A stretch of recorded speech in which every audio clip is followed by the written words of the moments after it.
అందరికీ నమస్కారం.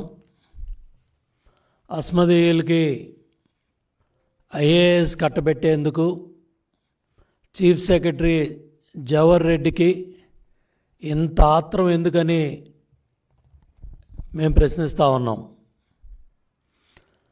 గతంలో ధనంజయ రెడ్డి ఐఏఎస్ కన్ఫర్మేషన్ అప్పుడు కూడా ఆనాడు మీ తండ్రి అధికారంలో ఉన్నప్పుడు అర్హత లేని ధనంజయ రెడ్డికి మున్సిపల్ డిపార్ట్మెంట్ తీసుకొచ్చి ప్రమోషన్లు ఇచ్చి ఏ విధంగా ఐఏఎస్ కట్టబెట్టారో అదే రీతిలో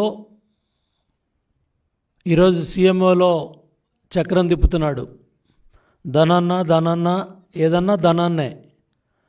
ఆ ధనంజయ రెడ్డి పేషీలో ఉన్న అధికారికి కన్ఫర్డ్ ఐఏఎస్ పదవి కట్టబెట్టడానికి CS Jawahar Reddy CMO secretary Dhananjaya Reddy ఆడుతూ ఉన్న జగన్నాటకంలో ఇవాళ ఎస్సీ ఎస్టీ బీసీ మైనార్టీ ఇవాళ అర్హత ఉన్న అన్ని వర్గాలకి సంబంధించిన ఎవరైతే అధికారులు ఉన్నారో వాళ్ళకి ఎవ్వరికి కూడా అందరికి కూడా ఈ నోటిఫికేషన్ వివరాలు తెలియకుండానే చాలా కట్టుదిట్టంగా ఈ కార్యక్రమాన్ని అంతా కూడా సిఎస్ జవహర్ రెడ్డి నడిపించారు.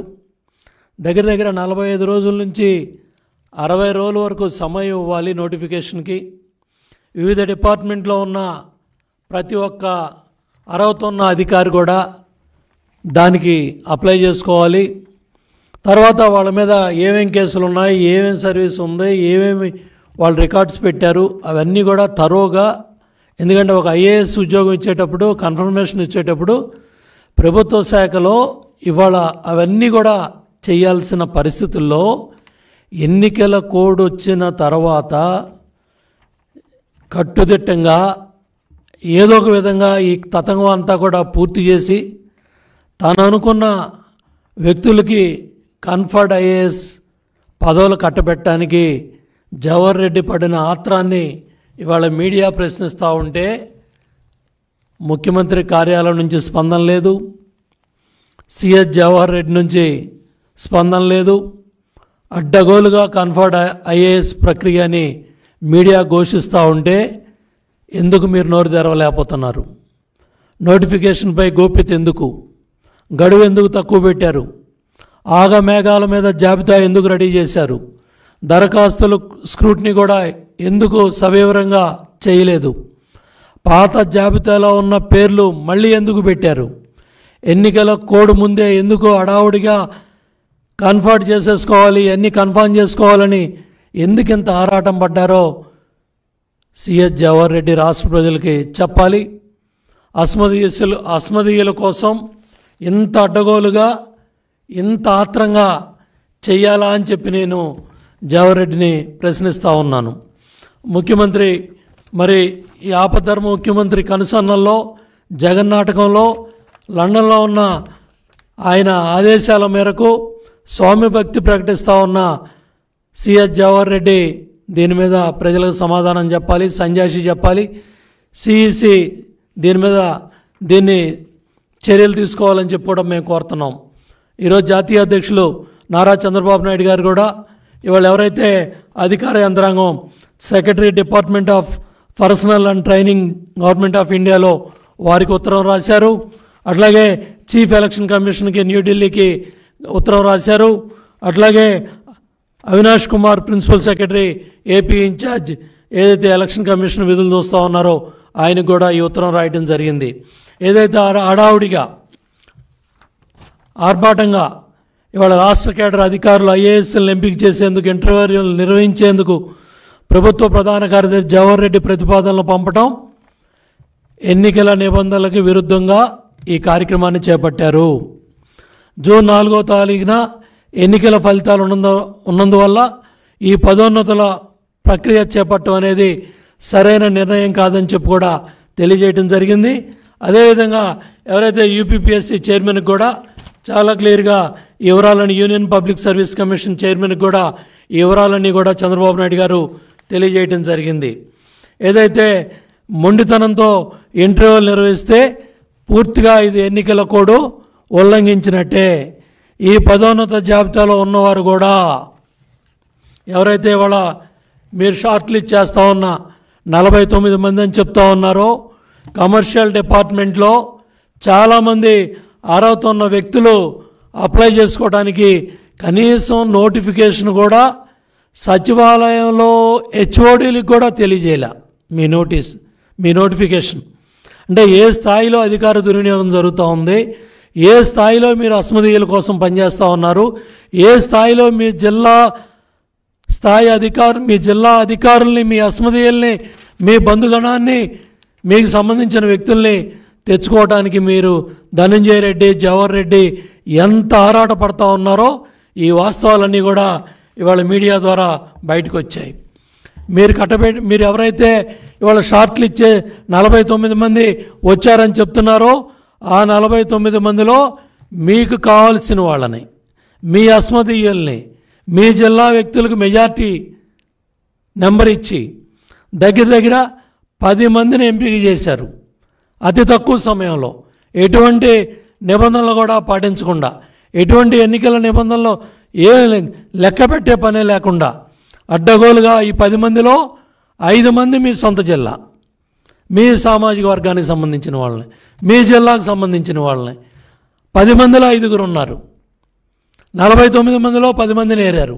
ఆ 10 మందిలో మీకు కావాల్సిన 2 వ్యక్తులు ఎవరైతే గడికోట మాధురి స్టేట్ ఆడిట్ డిపార్ట్మెంట్లో అధికారి, డీడీ స్థాయిలో 8 సంవత్సరాల సర్వీస్ పూర్తి చేయాలని రూల్స్ ఉన్నప్పటికి కూడా కేవలం డీడీ క్యాడర్లో 2 సంవత్సరాల అర్హత ఉన్నప్పటికి కూడా రూల్స్కు విరుద్ధంగా మీ వారిని, మీ అస్మదీయుల్ని కట్టబెట్టుకోవడానికి అడ్డగోలుగా ధనంజయ రెడ్డి, జవహర్ రెడ్డి మరి ఈ 10 మందిలో మొదటి నెంబర్లో గడికోట మాధురి పేరు పెట్టడం జరిగింది.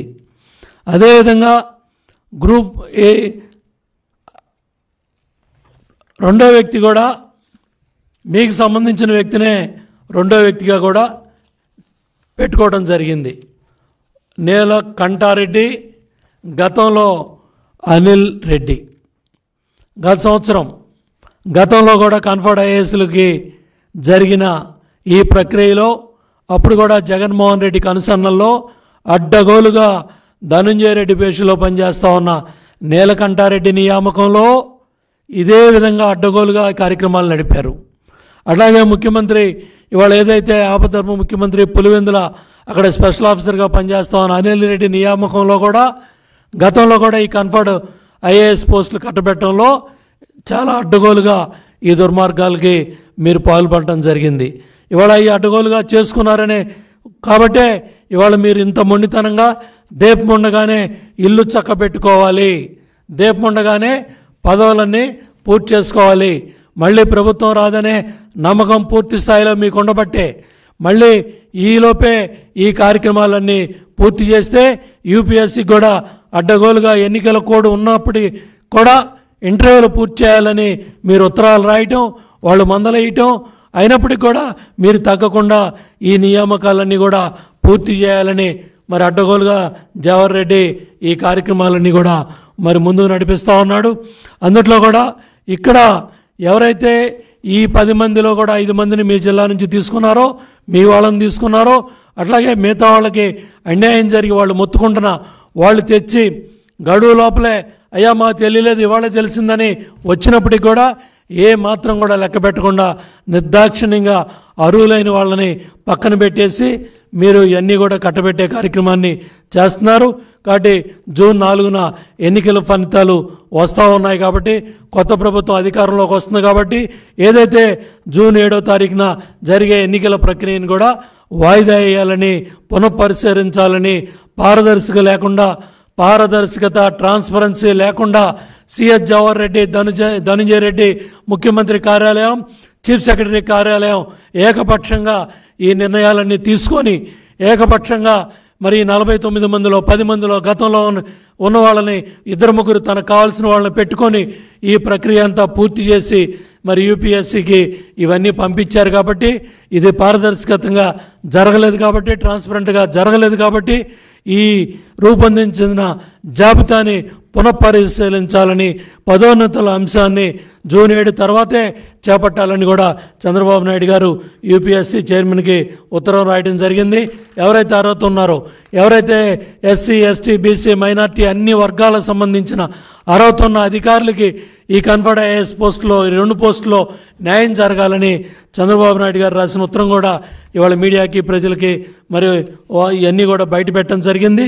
కాబట్టి మరి ఇమీడియట్గా దీని మీద ఎలక్షన్ కమిషన్ ఆఫ్ ఇండియా స్పందించాలి, అట్లాగే యూపీఎస్సీ చైర్మన్ కూడా స్పందించాలి, సంబంధ అధికారులు కూడా స్పందించాలని చెప్పి నేను కోరుతా ఉన్నాను.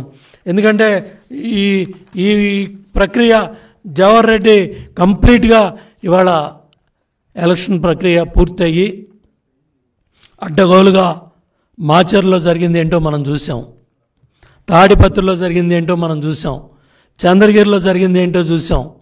ఇవాళ పిలిక ఎలుకని పట్టుకోలేదని, ఎలుక పిల్లిని పట్టుకోలేదని కూడా మరి ఇవాళ బయట వ్యాఖ్యానాలు వినిపిస్తూ ఉంటే యంత్రాంగం సిగ్గుపడాల్సిన పరిస్థితులు ఉన్నాయి. ఇవాళ 307 కేసు బుక్ అయినప్పటికి కూడా అడ్డగోలుగా అవన్నీ కూడా కప్పిపుచ్చి ఇవాళ హైకోర్టు నుంచి రక్షణ తీసుకొని మరి ఇవాళ రామకృష్ణారెడ్డి, పిన్నెల్లి దర్జాగా ఇవాళ చట్టాన్ని, వ్యవస్థలను అడ్డం పెట్టుకొని ఇవాళ కూడా వాళ్ళ వ్యక్తులు దౌర్జన్యాలు, దుర్మార్గాలు చేస్తున్నారంటే చీఫ్ సెక్రటరీ ధనంజయ రెడ్డికి ఇవన్నీ కనపట్టలేదా? ఇవన్నీ ముఖ్యం కాదా? వీటిని ఇవాళ ఎలక్షన్ కమిషన్ దృష్టికి ఇవన్నీ తీసుకెళ్లాల్సిన బాధ్యత మీకు లేదా? ఎన్నికల తర్వాత జరిగిన హింస మీద మీరు ఎలక్షన్ కమిషన్ దృష్టికి ఎందుకు తీసుకెళ్ళలేకపోయారు? ఎందుకు మీరు ఇవన్నీ పరిశీలించలేకపోతున్నారు? ఇవాళ అడ్డగోలుగా మొన్న భోగాపురం ఎయిర్పోర్టు పనులు పరిశీలన పేరుతో అక్కడ మీరు ఏ దందా నడిపారు విశాఖపట్నంలో. ఇవాళ మీడియా కోడేకొస్తూ ఉంది. ఏదైతే జీవో 596ని అడ్డం పెట్టుకొని అసైన్మెంట్ ల్యాండ్ల్ని కొట్టేయడానికి 2000 ఎకరాల దందా నడుస్తూ ఉంది విశాఖపట్నం, విజయనగరం జిల్లాల్లో. మీకు సంబంధించిన మీ బంధువులు, ముఖ్యమంత్రి కుటుంబ సభ్యులు, విజయసాయిరెడ్డి బంధువులు, వైవి సుబ్బారెడ్డి బంధువులు, మీ పార్టీ నాయకులు సుమారు 2000 ఎకరాల దందా విశాఖపట్నంలో, విజయనగరంలో అడ్డగోలుగా అసైన్మెంట్ ల్యాండ్లు కొట్టేసే కార్యక్రమం నడుస్తూ ఉంటే మీరు భోగాపురం ఎయిర్పోర్టు పనులు పరిశీలన అని చెప్పి విశాఖపట్నం వెళ్ళి ముఖ్య అధికారులందరినీ కూడా పిలిపించుకొని ఏదైతే ఈ అసైన్మెంట్ ల్యాండ్లు రిజిస్ట్రేషన్ల ప్రక్రియ అంతా కూడా కౌంటింగ్ రిజల్ట్స్ వచ్చే లోపే హడావుడిగా పూర్తి చేయాలని అడ్డగోలుగా ఆ ఈ భోగాపురం ఎయిర్పోర్ట్ చుట్టుపక్కల మండలాలు, గ్రామాలు, ఆ కొన్న భూములు ప్రక్రియ అంతా కూడా, రిజిస్ట్రేషన్ ప్రక్రియ అంతా కూడా ఆగమేఘాల మీద పూర్తి చేయాలని రెవెన్యూ యంత్రాంగానికి, సంబంధిత పోలీస్ యంత్రాంగానికి, ఇవాళ పేదలు, ఎస్సీ, ఎస్టీ, బీసీ, మైనార్టీ సంబంధించిన అసైన్మెంట్ ల్యాండ్ల్ని మీరు అడ్డగోలుగా జీవో 596 తీసుకొచ్చి ఈ ఫ్రీ హోల్డ్ సర్టిఫికేట్లు ఎవరైతే అమాయకులకి ఇప్పించి ఎకరం 5 లక్షలు 10 లక్షలకి వాళ్ళ చేతుల్లో పెట్టి అమాయకుల చేతుల్లో అడ్డగోలుగా ఎకరం 1 కోటి 2 కోట్ల రూపాయలు చేసే విలువైన భూములన్నీ కూడా అతి తక్కువ రేట్లకి కొట్టేసే కార్యక్రమాన్ని కూడా సిఎస్ జవహర్ రెడ్డి బంధువులు, ముఖ్యమంత్రి బంధువులు, విజయసాయిరెడ్డి బంధువులు, వైవి సుబ్బారెడ్డి బంధువులంతా అడ్డగోలుగా ఈ కార్యక్రమాలు నడిపిస్తూ ఉంటే ఇవన్నీ కూడా పర్యవేక్షించడానికే జవహర్ రెడ్డి మొన్న విశాఖపట్నం వెళ్ళాడని అక్కడ మొత్తం మీడియా అంతా కూడా కోడేకొస్తూ ఉంది. అక్కడ ప్రతిపక్షాలన్నీ కోడేకొస్తూ ఉన్నాయి. ఏ మాత్రం కూడా సిఎస్ జవహర్ రెడ్డి వీటి మీద స్పందన లేదు, వీటి మీద వివరణ లేదు. ఎందుకంటే ఇవాళ ఏదైతే 22A ఉన్న ఈ భూములన్నీ కూడా ఏదైతే ఈ ఫ్రీ హోల్డ్ సర్టిఫికేట్లని అడ్డగోలుగా ఏదైతే మార్చేసి మీరు ఏదైతే జీవో మరి 596ని అడ్డం పెట్టుకొని ఈ అడ్డగోలు కార్యక్రమాలన్నీ కూడా నడిపిస్తూ ఉన్నారు. సెక్షన్ 35/2023 చట్టాన్ని అడ్డం పెట్టుకొని కూడా విశాఖపట్నం, విజయనగరం చుట్టుపక్కల ఎస్సీ, ఎస్టీ, బీసీ మైనార్టీలకు సంబంధించిన ఏదైతే పేద వర్గాలకు సంబంధించిన అసైన్ భూములన్నీ కూడా కొట్టేయటానికి అడ్డగోలుగా ఈ కార్యక్రమాలన్నీ కూడా పర్యవేక్షించడానికే మీరు విశాఖపట్నం వెళ్ళారని అక్కడ ఈ వాస్తవాలన్నీ కూడా బయటకు వచ్చాయి. దీని మీద కూడా సిఎస్ జవహర్ రెడ్డి వివరణ ఇవ్వాలి.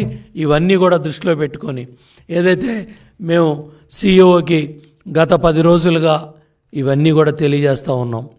ఎన్నికల హింస, ఎన్నికల తర్వాత జరిగిన హింస, ఏదైతే ఈవీఎం పగలగొట్టిన సంఘటనలో చాలా స్పష్టంగా కింద స్థాయి చిన్న ఉద్యోగస్తుల్ని బలి చేశారు. ఎవరైతే పీఓ ఉన్నాడో, ఏపీఓ ఉన్నాడో, PO polling officer, assistant polling officer case డైరీలో ఎమ్మెల్యే ఈవీఎంలు పగలగొట్టాడని, వాళ్ళ నాయకులంతా బూతుల్లోకి వచ్చారని, తెలుగుదేశం ఏజెంట్ శేషగిరి మీద బెదిరించారని, బయట తల పగలగొట్టారని, ఎమ్మెల్యే సమక్షంలోనే ఇవన్నీ జరిగాయని చాలా క్లియర్గా అక్కడ ఈ కార్యక్రమాలన్నీ నడిచాయి. ఎందుకు సెక్టార్ అధికారి రిపోర్టుని మీరు పరిగణలో తీసుకోలేదు? ఎందుకు సెక్టార్ అధికారి మీద చర్యలు తీసుకోలేదు? ఎందుకు మొబైల్ స్క్వాడ్ మీద చర్యలు తీసుకోలేదు? ఎందుకు అక్కడ రిటర్నింగ్ ఆఫీసరు జాయింట్ కలెక్టర్ ఉన్నాడు, ఆయన మీద ఎందుకు చర్యలు తీసుకోలేదు? డిఈఓ కలెక్టర్ ఎందుకు వెంటనే దీన్ని తెలియజేయలేదు? ఇవన్నీ కూడా మొత్తం వెబ్కాస్టింగ్లో సిఇఓ కార్యాలయంలో ఎవరైతే అధికారులు వీటిని పర్యవేక్షించారో వాళ్ళు ఎందుకు బయట పెట్టలేదు? అట్లాగే డిఈఓ కలెక్టర్ కార్యాలయంలో ఇవన్నీ వెబ్కాస్టింగ్లో ప్రతి ఒక్కళ్ళు చూశారు, దీన్ని ఎందుకు బయట పెట్టలేదు? ఆ రోజే బయటపెట్టి శేషగిరి మీద జరిగిన దాడిని 307 కేసు పెట్టుంటే ఇమ్మీడియట్గా ఇవాళ పిన్నెల్లి రామకృష్ణారెడ్డి జైల్లో ఉండేవాడు. ఎన్నికల తర్వాత హింస మాచర్లో జరిగి ఉండేది కాదు. ఎంతమంది గ్రామాలు వదిలిపెట్టి వెళ్ళేవాళ్ళు కాదు, ఎంతమంది తలకాయలు పగిలేవి కాదు, ఎంతమంది ఆడబిడ్డలు ఇవాళ ఊళ్ళో వదిలిపెట్టి బయటికి వెళ్ళేవాళ్ళు కాదు. ఇవాళ చిన్న కింద స్థాయి పీఓని, ఏపీఓని బలి చేయటమే కాకుండా పై స్థాయిలో ఎక్కడి నుంచి చీఫ్ సెక్రటరీ దగ్గర నుంచి ఈ దుర్మార్గాలు జరిగినాయి. ఎందుకంటే చీఫ్ సెక్రటరీయే నియామకం చేశాడు ఇవన్నీ. ముఖ్యమంత్రి కార్యాలయంలో ధనంజయ రెడ్డి పర్యవేక్షణలో చీఫ్ సెక్రటరీ ఆధ్వర్యంలో ఈ పోస్టింగ్స్ అన్నీ కూడా రిటర్నింగ్ ఆఫీసర్లు కావచ్చు, బందోబస్తు అధికారులు కావచ్చు, జిల్లా కలెక్టర్లు కావచ్చు, ఎవరైతే డిఈఓలు కావచ్చు, ఎవరైతే రిటర్నింగ్ ఆఫీసర్లు కావచ్చు, ఇవన్నీ కూడా ఈ లిస్టులన్నీ కూడా ఎలక్షన్ కమిషన్కి పంపించింది చీఫ్ సెక్రటరీ జవహర్ రెడ్డి. ఈ ఈవీఎంని పగలగొట్టినప్పుడు పీఓ, ఏపీఓ అవన్నీ డైరీలో రాయకపోవటం, ఈ వైసీపీ నాయకులు బెదిరియటం కానీ, అధికారులు పై అధికారులు బెదిరియటం కానీ, ఇవన్నీ కూడా చీఫ్ సెక్రటరీ దగ్గర నుంచి, జిల్లా కలెక్టర్ దగ్గర నుంచి, జాయింట్ కలెక్టర్, రిటర్నింగ్ ఆఫీసర్ దగ్గర నుంచి ఈ కార్యక్రమాలన్నీ జరిగినాయి. అట్లాగే ఇది సమస్యాత్మక నియోజకవర్గంగా అన్ని బూతుల్లో కూడా వెబ్కాస్టింగ్ ఉంది. చాలా బూతుల్లో మా కార్యకర్తల మీద, మా నాయకుల మీద, అధికారుల మీద తిట్లు, బూతులు పురాణాలు, తిట్లు, బయటికి తోసేయటాలు, గుద్దుకోటాలు ఇవన్నీ చేశారు. మేము రీపోలింగ్ కూడా అడిగాం. నిన్న కూడా సజ్జల రామకృష్ణారెడ్డి బుద్ధి లేకుండా మేము రీపోలింగ్ అడగలేదని బాధ్యత లేకుండా మాట్లాడుతున్నాడు. ఇన్ని దుర్మార్గాలు జరిగితే ఏ బాధ్యత గల అధికారి ఇది బయట పెట్టినప్పటికి కూడా లోకేష్ బాబు ఈ వాస్తవాలన్నీ కూడా ఎలక్షన్ కమిషన్ ఆఫ్ ఇండియా దృష్టికి తీసుకెళ్తే, ఏదైతే వాళ్ళ మరి బయటికి వాస్తవాల్ని మరి లోకేష్ బాబు బయట పెట్టాడో అప్పుడు ఎలక్షన్ కమిషన్ ఆఫ్ ఇండియా స్పందించి చర్యలు తీసుకుంటే బుద్ధి లేకుండా సజ్జల రామకృష్ణారెడ్డి కావచ్చు, మరి ఈ అంబటి రాంబాబు కావచ్చు, జోగి రమేష్ కావచ్చు, అదేవిధంగా కాసు మహేష్ రెడ్డి కావచ్చు, అనిల్ కుమార్ మరి అక్కడైతే పార్లమెంట్ అభ్యర్థిగా పోటీ చేస్తున్నాడో వీళ్ళందరూ కూడా బాధ్యత లేకుండా, బుద్ధి లేకుండా మేము వాస్తవాలను బయటపెడితే మా మీద చర్యలు తీసుకోవాలని మీరు కోర్టుల్లో వాదనలు వినిపిస్తున్నారంటే, మా మీద బురద జల్లే కార్యక్రమాలు చేస్తున్నారంటే ఎంత పిరికితనంతో, ఎంత బాధ్యత లేకుండా, ఎంత మరి ఈ ఇంత అరాచకాలని బట్టబయలు చేస్తే బాధ్యత గల అధికారులు చేయలేని పని లోకేష్ బాబు బయట పెడితే ఇవాళ ఏడవలేక ఓరవలేక మీరు బురద జల్లే కార్యక్రమాలని చేస్తున్నారు. ఏదైనప్పటికీ కూడా ఈరోజు కూడా ఇవాళ ఇంకా ఎన్నికల హింస సిట్ వచ్చి ఇంత చేస్తూ ఉన్నప్పటికీ కూడా మా పార్టీకి సంబంధించిన కార్యకర్తల మీద, నాయకుల మీద ఎక్కువ కేసులు బుక్ అయ్యి ఎక్కువ మందిని అరెస్ట్ చేస్తున్నారని కూడా వస్తూ ఉన్నాయి. ఇటువంటి అన్నింటినీ కూడా కట్టడి చేయాలి, అమాయకులను బలి చేయకూడదని కూడా కోరుతా ఉన్నాం. ఏదైతే ఇంకా ఇటువంటి సంఘటనలు జరగకుండా బాధ్యత తీసుకోవాలి. మేము ఒకటే election commission chief election commission కూడా తెలియజేసేది ఏంటంటే, అక్కడ మాజీ ఎంపీ కనకమేడల రవీంద్ర కుమార్ కూడా ఎన్నో ఉత్తరాలు అక్కడ ఇవ్వటం జరిగింది. ఈ చీఫ్ సెక్రటరీ కార్యాలయంలో ఉన్నంత వరకు ఈ జవహర్ రెడ్డి నాయకత్వంలో ఇవాళ కౌంటింగ్ ప్రక్రియ కూడా న్యాయబద్ధంగా జరగదు. కాబట్టి ఆ సిఎస్ని ఆ పదవి నుంచి తప్పించాలి. ఏదైతే ఇవాళ పిన్నెల రామకృష్ణారెడ్డి వ్యక్తులు ఇటువంటి దుర్మార్గాలకి ఎవరో పాల్పడకుండా అతని మీద అనర్హత కూడా ప్రకటించాలని, ఇమీడియట్గా సిఎస్ని ఆ బాధ్యతల్ని తప్పించాలని, కేంద్ర ఎన్నికల పర్యవేక్షణ అధికారుల పర్యవేక్షణలో ఈ కౌంటింగ్ ప్రక్రియ అంతా కూడా నడవాలని చీఫ్ ఎలక్షన్ కమిషన్ని కోరటం జరుగుతూ ఉంది. మరి మన పార్టీ నుంచి కూడా అక్కడ కనకమేడల రవీంద్ర గారు కూడా ఇవన్నీ కూడా తెలియజేస్తున్నారు. కాబట్టి దాని మీద స్పందించాలని కూడా కేంద్ర ఎన్నికల సంఘాన్ని కోరుతున్నాం.